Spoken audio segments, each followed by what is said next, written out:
From the Preservation Maryland studios in the historic podcast district of Baltimore, this is PreserveCast.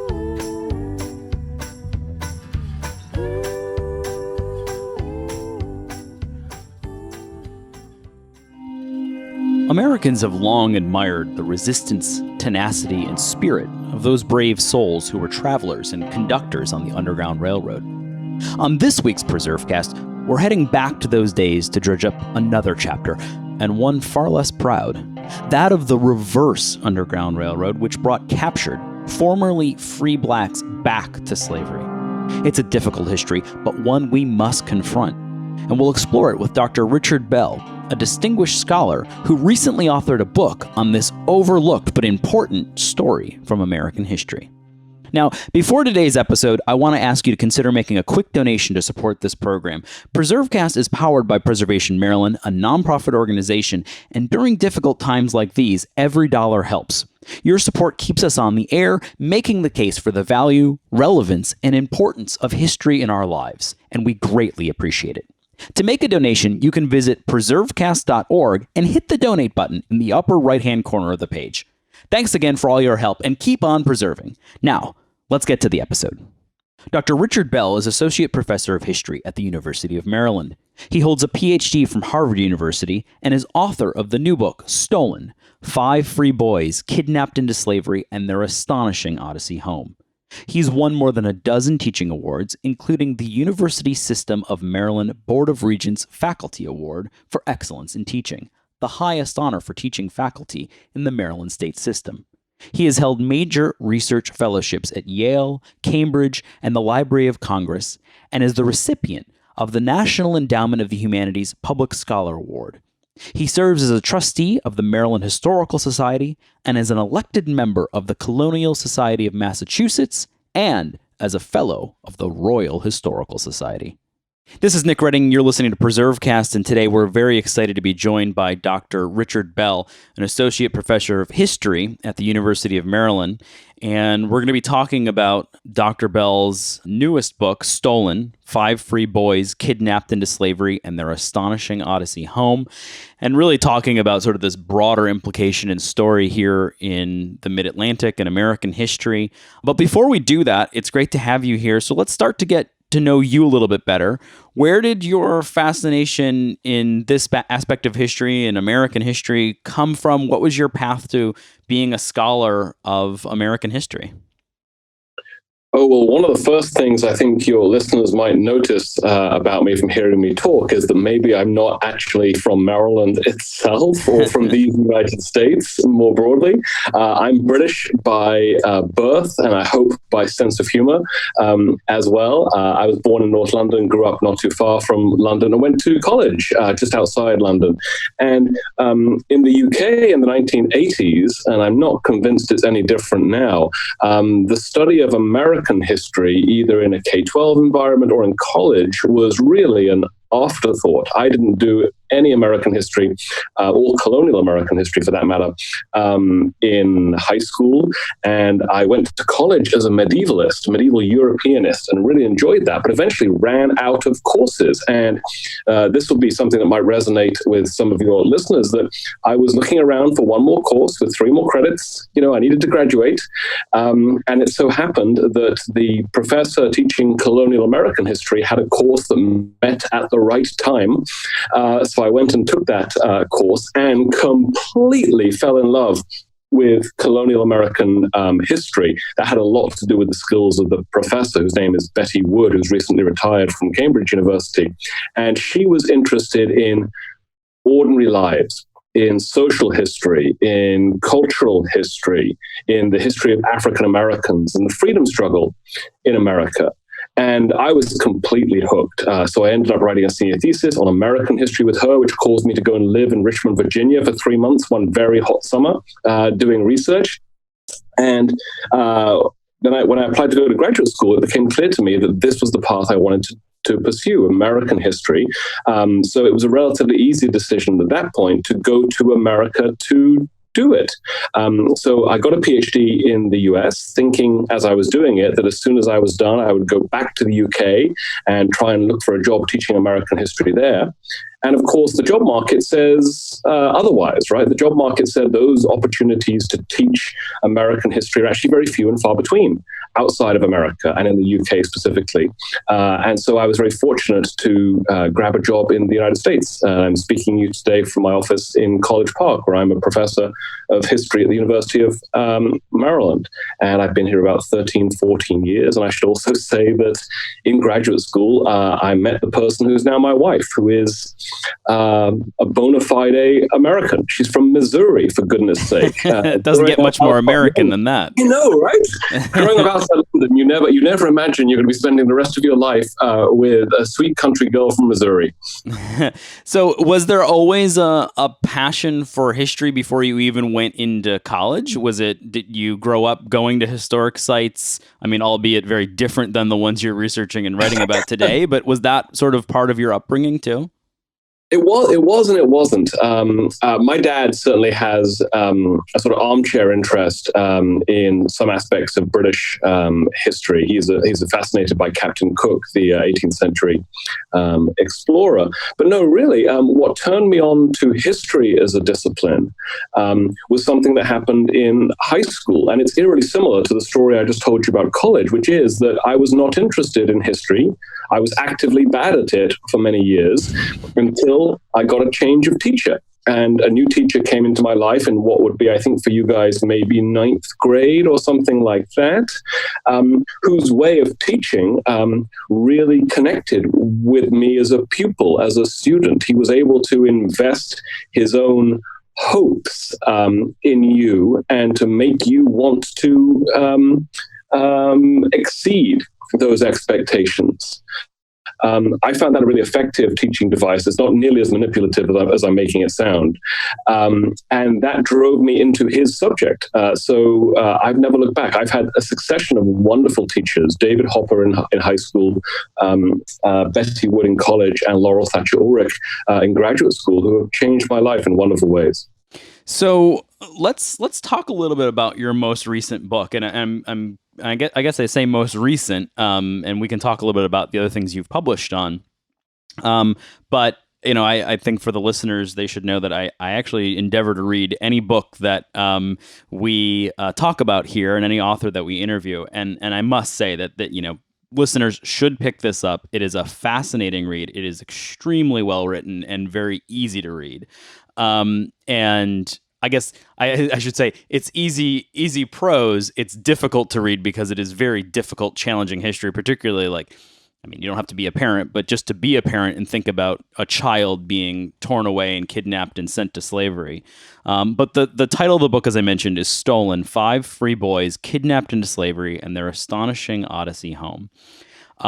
It's discomforting. It's powerful. So let's unpack it a little bit and talk a little bit about this. Where did the impetus come to write this book? How did you come across this story? And at what moment did you say, wow, I really have to explore this in detailed book length? It's a great question, yeah. So I hope listeners keep in mind the full title, because it does a lot of work introducing the subject matter. And it is, again, Stolen: 5 Free Boys Kidnapped into Slavery and Their Astonishing Odyssey Home. Back in 2011, I was finishing up my previous book, which was about something very different. It was about suicide between the Revolution and the Civil War. I'm clearly drawn to very dark, sobering topics, although I'm a very happy, optimistic person. And as I was finishing that up, I came across a newspaper from 1829 covering a news story happening in rural Delaware, which alleged the suicide of a woman in her late 60s who was in a jail in rural Delaware facing trial for, I think, 3 counts of murder. And her name was Patty Cannon. Most people I meet, that name doesn't mean much to them, but I meet people on the eastern shore of Maryland and in Delaware today who are well aware of who that is. I was not aware of who that was. This person, Patty Cannon, the name meant nothing. As I dug into the circumstances of her death to figure out whether or not she committed suicide or whether or not she belonged in my original research project, I discovered that the circumstances of her death were the least for lack of a better word, fascinating aspects of her long life. She had spent decades, a career really, as the co-leader of one of the most fearsome gang of kidnappers and enslavers anywhere in 19th century America, a gang of criminal human traffickers based out on the eastern shore of Maryland, right near the Delaware line, who spent decades sending mercenaries into nearby cities with significant free black populations, notably Philadelphia and Baltimore too, to grab free black adults and children most especially, with the intention of dragging them into the deep South, meaning Mississippi, Louisiana, Alabama, to sell them as if they were slaves to slave buyers who didn't care that they might be legally free and that their freedom might have been stolen from them. I knew nothing of this. And over the next, 8 or so years, I worked on this woman and her career intensively and began to focus in on one particular kidnapping case in which she and her gang had committed from 1825, 4 years before her death, in which 5 boys, African-American, young, the eldest was 15, the youngest was 8 years old, were kidnapped in the space of just a few hours from the streets of Philadelphia, hustled onto a small ship bobbing outside the city on the Delaware River, briefly warehoused for a while in Patty Cannon's house near the Delaware line, and then marched overland on foot most of the time from Norfolk, Virginia, across Tennessee and into Mississippi and Alabama, where they tried to sell these 5 free boys as slaves. This story and stories like it turns out, Nick, happened over and over and over and over again. I'm waving my hands on the Zoom chat we're having here to emphasize just how often this occurred in the early 19th century, and we can discuss why that was. But the point is, it happened over and over again, and I had no idea of this. In my scholarship and in the book Stolen, I refer to this phenomenon of the kidnapping of free African Americans from within the United States for the purposes of selling them in the South as slaves as the reverse Underground Railroad. It was big business, and I wanted to tell one story which would illuminate the larger phenomenon.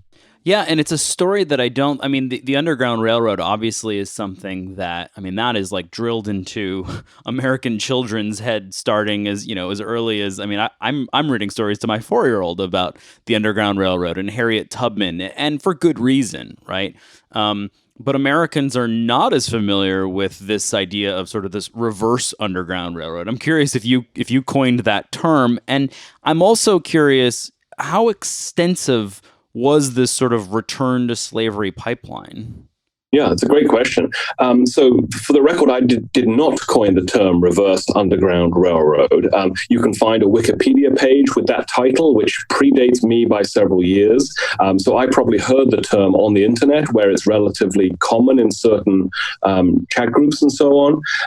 But I am trying to sort of, mainstream this term, because I do think it does useful work, because it reminds us of the great risks that enslaved African Americans undertook to liberate themselves from slavery, and how the freedom of African Americans in northern cities could be stolen from them, and people could be dispatched into slavery, whether they were fugitives from slavery, like one of the 5 boys in my story, or whether they were card-carrying, holding their papers, legally free African Americans, which was just as common, if not more common here. We're talking actually about kidnapping, not usually about slave catching or anything with a murky legal basis here. This is kidnapping.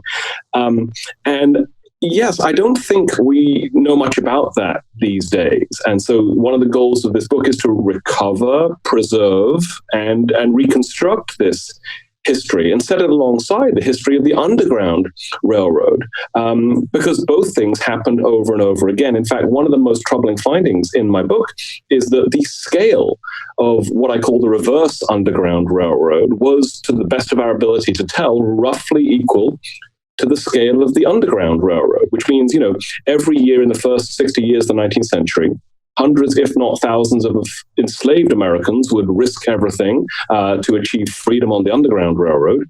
And over the same 60 years, hundreds, if not thousands, every year of free Black Americans had their freedom stolen from them by kidnappers and traffickers like the Cannon Johnson gang. There's probably lots of obvious reasons why we don't already know this or properly appreciate this. Number one is it's not a happy story. Do you want to read this story to your 4-year-old? I have a 4-year-old. I have a 7-year-old. It's hard to talk about what I do for a living with them. But it's important that we do. It's also true that as a criminal enterprise, often led by very sophisticated outlaws who knew the law and how to get away with it, the paper trail of sources, of pieces of evidence in surviving legal records like trial transcripts or police files is often pretty slim because most of these kidnappers got away with it most of the time. And that doesn't produce the rich legal record that we see in other contexts. And so even though it's in plain sight, it's hard to reconstruct. Well, and I was going to say, I think you make the point in the book that after, and you say it more eloquently than I will, but essentially after the Civil War and after slavery is over, this is not something people are publishing about and are proud of. Like, people who were conductors on the Underground Railroad, this is something to celebrate, at least particularly in the North. But this is not something people are, they're not going to go out and publish a memoir and say, wasn't it great how I, captured free Black people and dragged them into misery in the Deep South. I mean, that's not really a story you want to tell your grandkids. I mean, I guess it's the same way that a criminal enterprise or that, human traffickers today probably are not going to be writing memoirs about their wonderful time, doing that kind of evil work.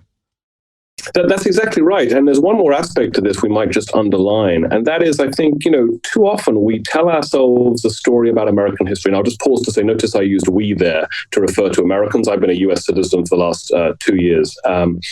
We tell ourselves these stories about American history, about the evil of the slave South, and therefore the goodness of the free North in the decades between the Revolution and the Civil War. And the reality, of course, is that life for legally free African Americans on free soil in northern states like Pennsylvania and Massachusetts and New York and New Jersey, wherever it might be, was not honey and roses, right? You could be legally free and yet face a barrage of daily racial discrimination, which could prevent you from getting a job, prevent you from finding a spot in any sort of school for your children, prevent the police from being reliable allies to you when something went wrong or was done to you. This is the sort of life under siege that free Black Americans lived in northern towns and cities like Philly, or anywhere where there was a major free Black community. So that was include Baltimore, Maryland as well. And so this story, which shows how fragile the freedoms even of legally free African Americans could be, I think sort of complicates the idea that there's a good North and a bad South, a safe North and a dangerous South. For African Americans, Philadelphia was probably one of the most dangerous places to be free and Black anywhere in the United States. Yeah, I mean, it seems like from what I've read, and I'm curious what you would have to say about this, that perhaps the safest place to be would be Canada. I mean, literally getting out of the United States. Would that be a fair assessment? I mean, you hear about these communities in southern Ontario where free Blacks eventually get to because the pressure in the United States is so bad. Yeah, I wouldn't really dispute that, though I don't claim any particular expertise on Canadian history. I wouldn't be surprised to learn that it's more complicated than it seems on the outside. But as a general point, I think that's fair. And we should also note, however, that Canada is not on the radar right away for fugitive slaves. We tend to think that, from the year dot, from 1781, from the end of the American Revolution, that American slaves who are trying to escape American enslavers are headed for Canada. And that's most true after 1850, in the wake of the Fugitive Slave Act, when it becomes very obvious that the federal government is going to jeopardize the legal freedom of anyone who's black in any northern state, and there's nothing that state legislatures can do about it after 1850. But turning to Canada is, I think, a gradual phenomenon. We see more and more fugitive slaves making for Canada in 1820 than we did the decade before, in 1830 than we did the decade before, in 1840 than the decade before, and so on and so on. So that by 1850, the incontrovertible truth is that the safest place in North America is not in the United States, as you say. But that's a transitional phenomenon, I think. Yeah, I'm probably revealing a little bit of my bias. I grew up in Buffalo, New York, and so the story of the Underground Railroad and abolition is well rooted in crossing the Niagara River there. And I'll just interject here, Nick, to say that I've been working on a lecture about Frederick Douglass.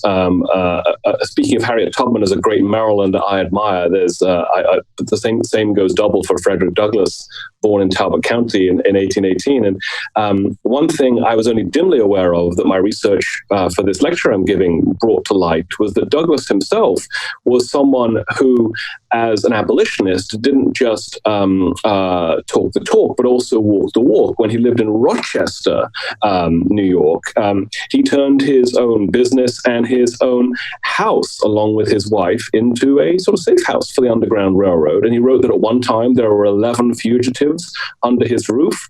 And historians, including David Blight, who wrote this amazing new biography of Douglass, estimate that in the course of the 1850s alone, Douglass and his wife Anna probably sheltered about 400 fugitive slaves, all of them on their way to Canada. Very interesting. Well, why don't we take a quick break here, and when we come back, we'll talk a little bit more about this and the research process that went into this book, and we'll do that right here on PreserveCast. 100 years ago in 1920, the 19th Amendment to the Constitution of the United States was signed into law and officially granted 20 million American women the right to vote. This mass expansion in voting rights was the result of generations of intense activism known as the women's suffrage movement that has had a lasting legacy on the continued fight for equality in America. In recognition of the struggles and achievements of a once disenfranchised majority, PreserveCast is honored to share remarkable stories of suffragists within each episode this year. Beyond the Ballot is supported by Preservation Maryland, Gallagher, Avelius & Jones Attorneys at Law, and the Maryland Historical Trust. To learn more about influential women, past and present, or to donate, please visit ballotandbeyond.org. This week on Ballot and Beyond, we'll learn about August Chazelle, a leading African-American suffragist who provided essential civic training to Maryland women after the passage of the 19th Amendment. Read by Casey Roan, the primary researcher of Maryland's Historic Context Statement on the state's suffrage legacy. Augusta Chazelle, clubwoman for suffrage. Before the suffrage movement, the women's club movement began to lay the groundwork for women's newfound political engagement. In the mid to late 19th century, American women formed thousands of social clubs dedicated to self-improvement through literature, arts, and culture. Gradually, many clubs turned from inward-facing social groups to activist organizations. White and black women in Baltimore formed numerous and mostly separate women's clubs in the late 19th and early 20th centuries. Both addressed similar community issues, such as improved schools, childcare for working mothers, and housing and medical care for impoverished people.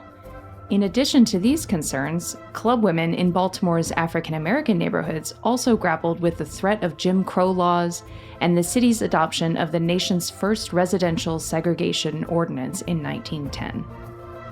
Clubs and civic organizations fostered women's leadership and organizing abilities. Some club women embraced the suffrage movement as the natural next step. Augusta Chazelle was a civic leader in West Baltimore who embodied this progression. She held leadership positions in the Women's Cooperative Civic League, a club which addressed issues of housing and public health, including food and dairy purity, clean air, and refuse disposal. This position gave her close neighborhood ties and valuable connections that she could later draw upon as an officer in the Colored Women's Suffrage Club, organized in her neighborhood in 1915 by Estelle Hall Young. Chazelle hosted suffrage club meetings at her home on Druid Hill Avenue, and after the passage of the 19th Amendment, authored a column in the Baltimore Afro-American entitled "A Primer for Women Voters." With her column, Chiselle advised women registering and planning to vote for the first time. Readers wrote in with questions like, what is meant by party platform? And where may I go to be taught how to vote? In response to this, she directed readers to attend the weekly meetings of the Colored Women's Suffrage Club held at the local Colored Young Women's Christian Association, which had been organized just for this purpose. In the years following the passage of the 19th Amendment, Chiselle continued her community leadership. She remained engaged in the Cooperative Civic League, chairing signature events like the Flower Mart, and served as a vice president in the Baltimore branch of the NAACP through the 1960s.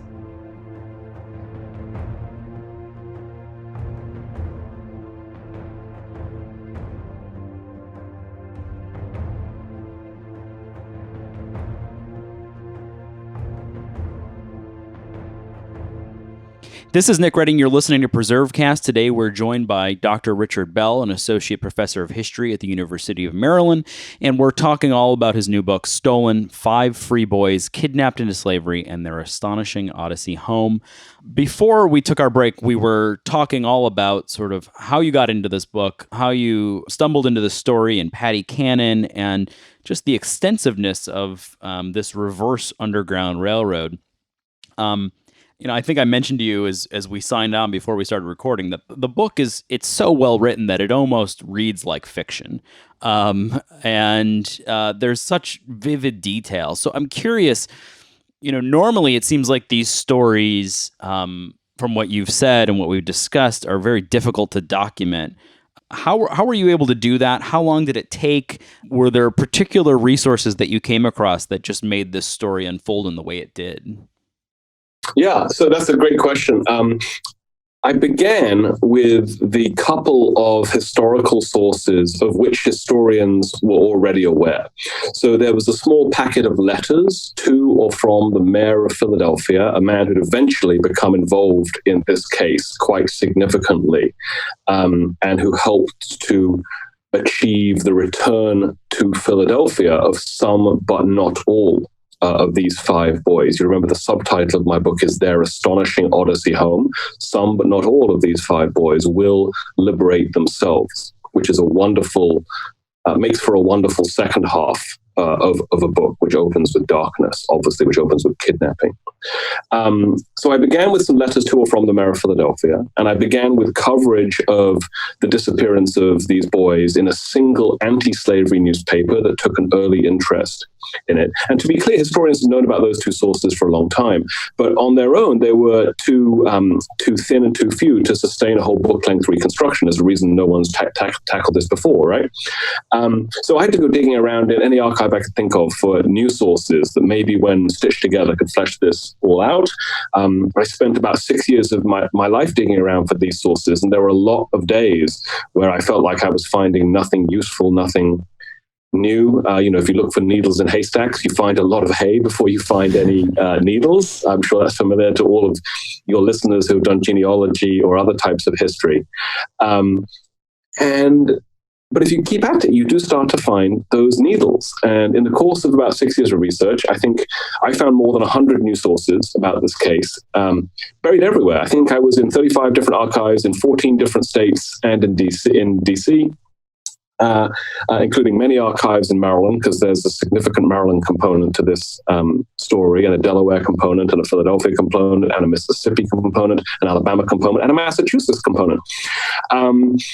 I'm not going to list all these 100 sources, but just to give you a flavor, Nick, of what I was able to find, I came across, with the help of another historian, the handwritten notes of the trial that took place down in Tuscaloosa, Alabama, that would decide the fate of one of these 5 boys, the fate of a 10-year-old boy named Cornelius, for the rest of his life. Would he be forever free, which is what he was legally entitled to, or would he be forever slave?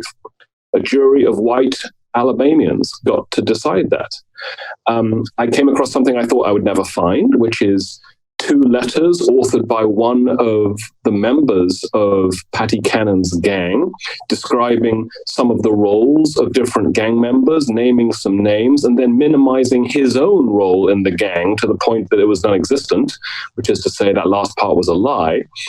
And I'll just name one more. I came across pretty early in the research, something in a newspaper that was put there by one of the children's fathers. And it's a missing persons ad. It's on page 8 of my book.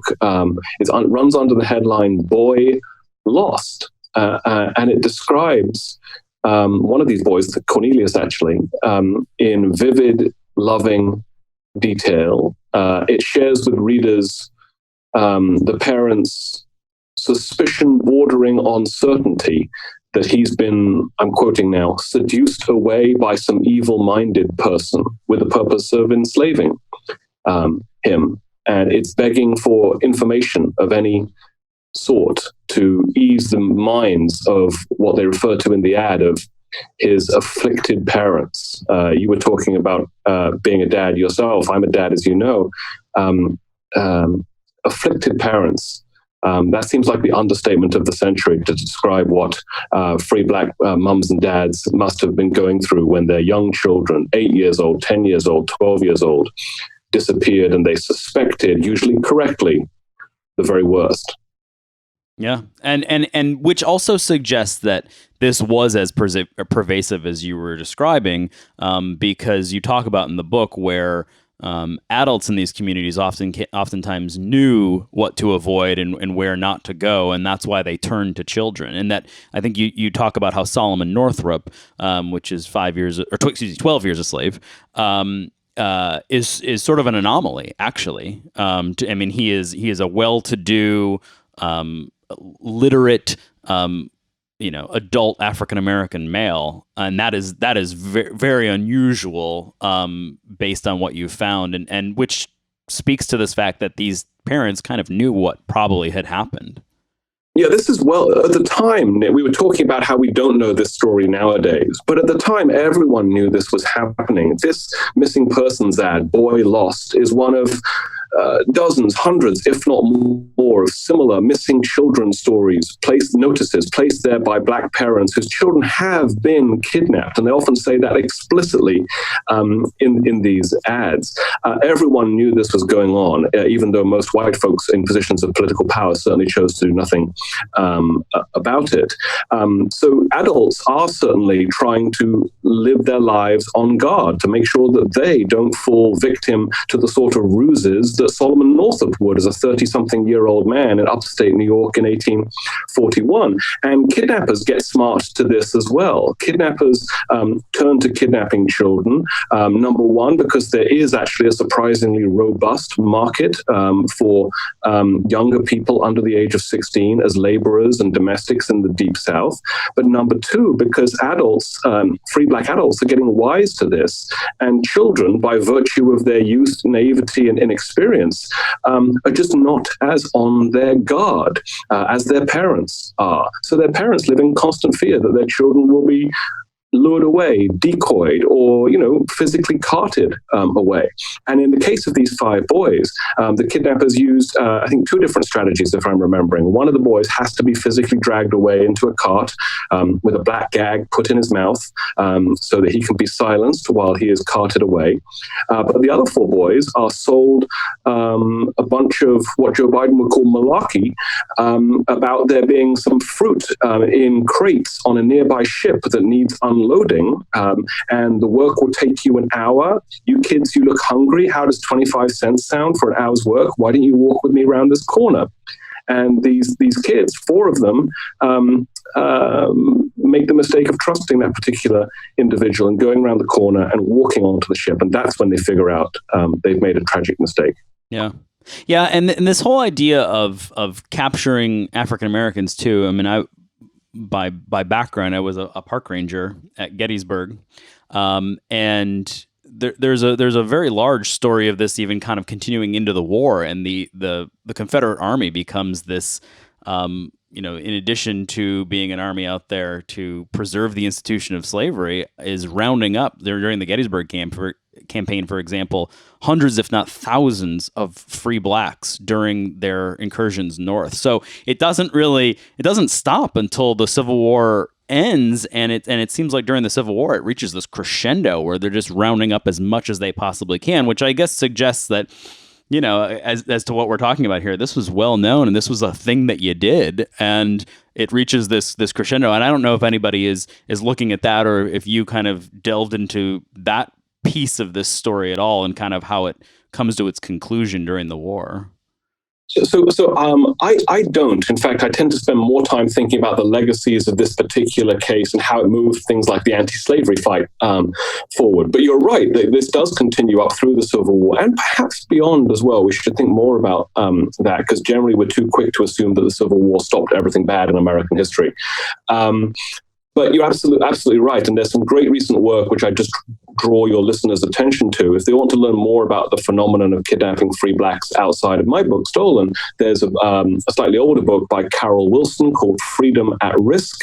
And there's a more recent book by the Georgetown historian Adam Rothman called Beyond Freedom's Reach, a kidnapping in the twilight of slavery, I think the subtitle is. That would speak to your questions here as well. In my book, in Stolen, I spend a lot of time thinking about how this particular kidnapping of these 5 boys changes things. And in many ways, it changes things for the better, or at least it reminds African Americans of just how common these threats to their freedoms are, if they needed any further reminding, and many did not. It emboldens them to embrace violence in the cause of their own self-defense and mutual protection as almost never before in American history.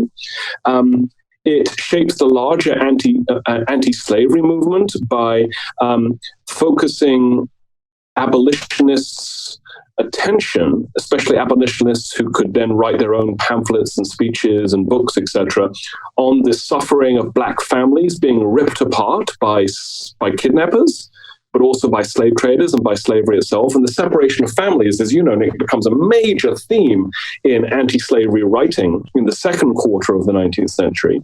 And this particular case leads to a change in the law in Pennsylvania to toughen up anti-kidnapping punishments.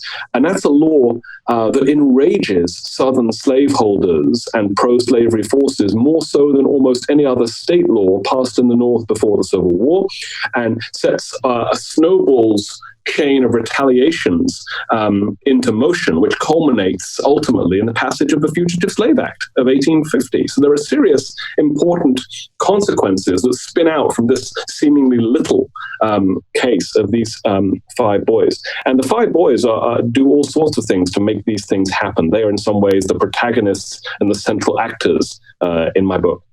So there's obviously a profound significance and legacy during that period, even during the lives of these children and later. Why do you feel like it matters today? I mean, it matters in a variety of different ways, I can imagine, but in light of the challenges that are going on today, and we're recording this on Juneteenth, and so this question of how we remember slavery and how we make it an important moment in the minds of Americans to this day. Why does this part of the story matter? That's a great question, and timely, as you said. Yeah.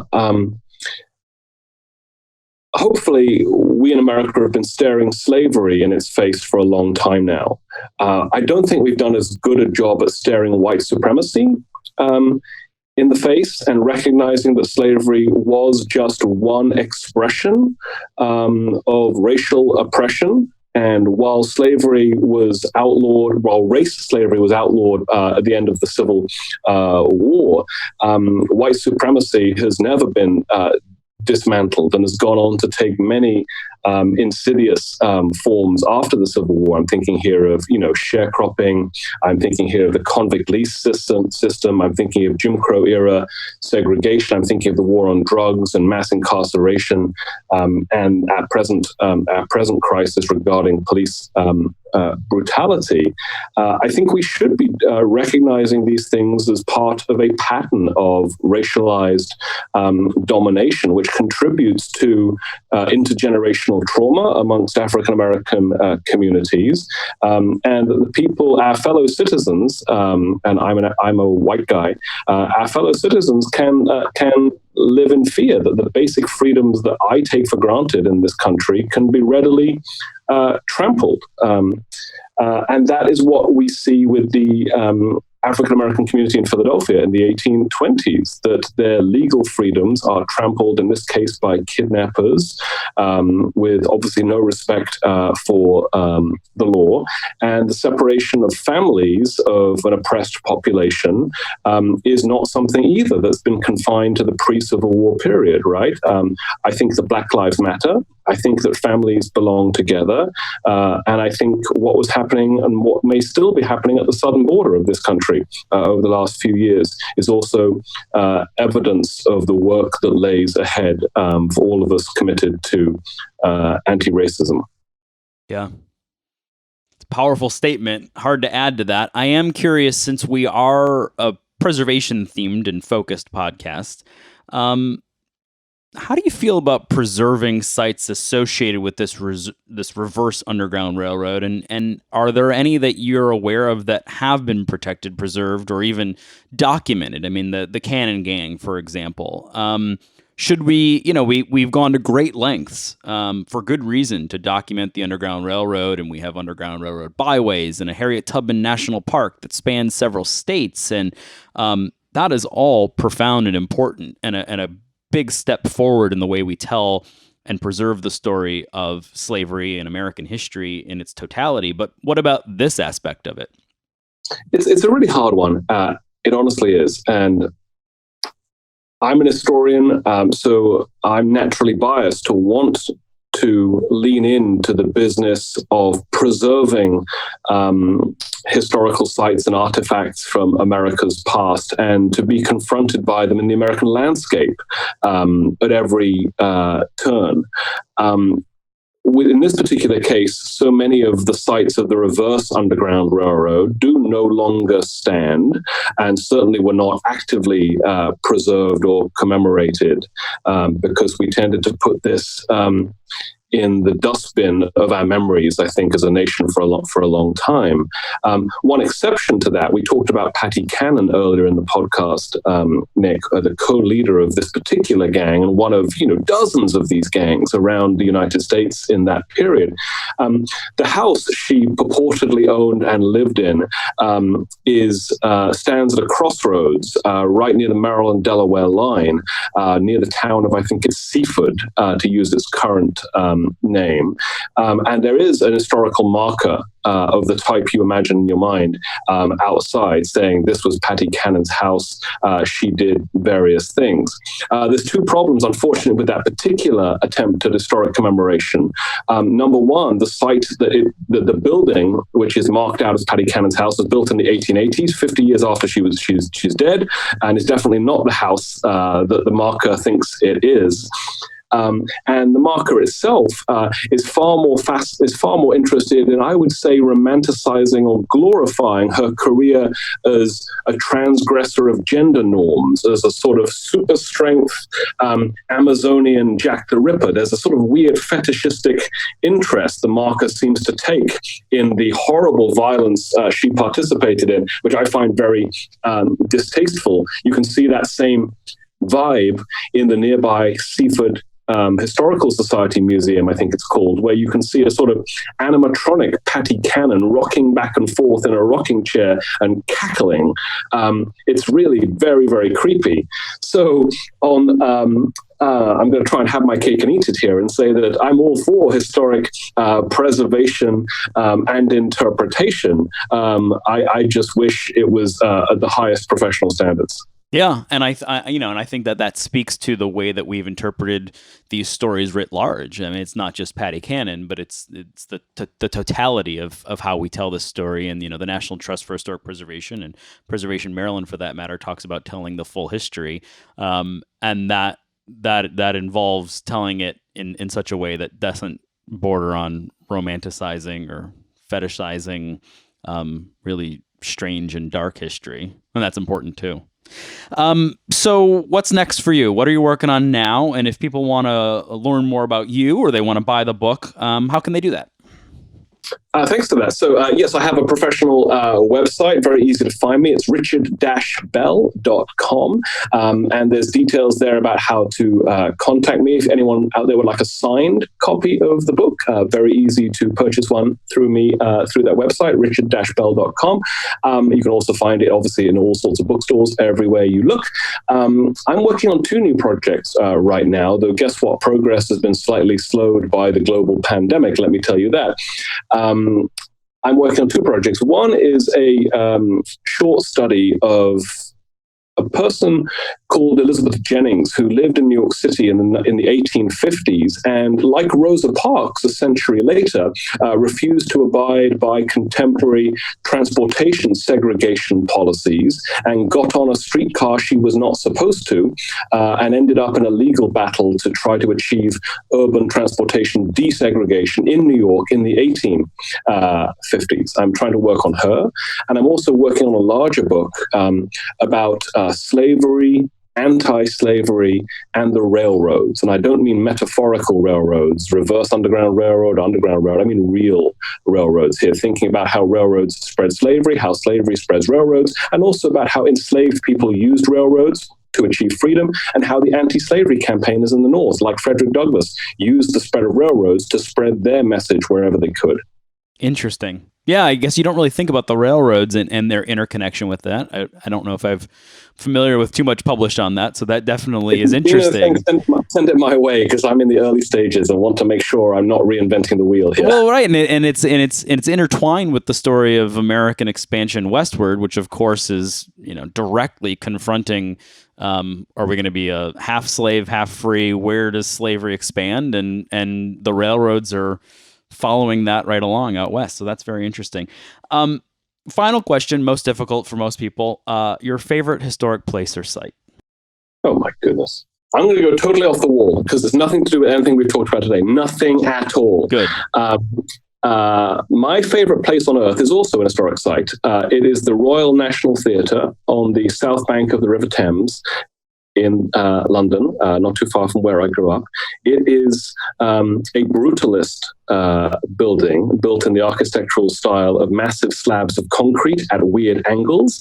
Many people find it hideous. There have been calls to tear it down and build something more pleasing ever since it opened, I think, in the mid-1970s, as a 3-theatre complex presenting the nation's theatrical culture to Londoners and to the world. I go back there whenever I can, and I've fallen in love with the building, not so much for the architecture, but because of what it represents, which is state-supported embrace of the rich traditions of British culture and global culture. And one of the things that I'm struggling with hardest as we navigate this endless lockdown is the fact that all the theaters are closed, all the theaters are struggling, and so many of my friends in the artistic community have been thrown out of work with uncertain futures until live performance comes back. I live for live performance. I live for the theater, and the brutally ugly building on the south bank of the River Thames, the Royal National Theatre, symbolizes all that and more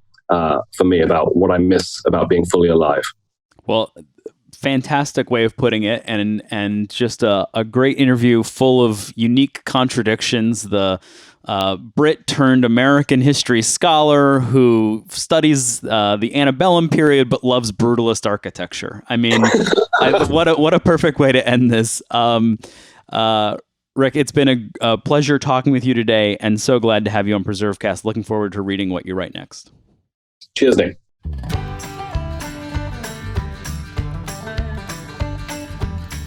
Thanks for listening to PreserveCast. To dig deeper into this episode's show, notes, and all previous episodes, visit preservecast.org. You can also find us online at Facebook and Twitter at PreserveCast. This program was supported by the Historic Preservation Education Foundation. PreserveCast is produced by Preservation Maryland in Baltimore City. Thanks again for your support, and remember to keep preserving.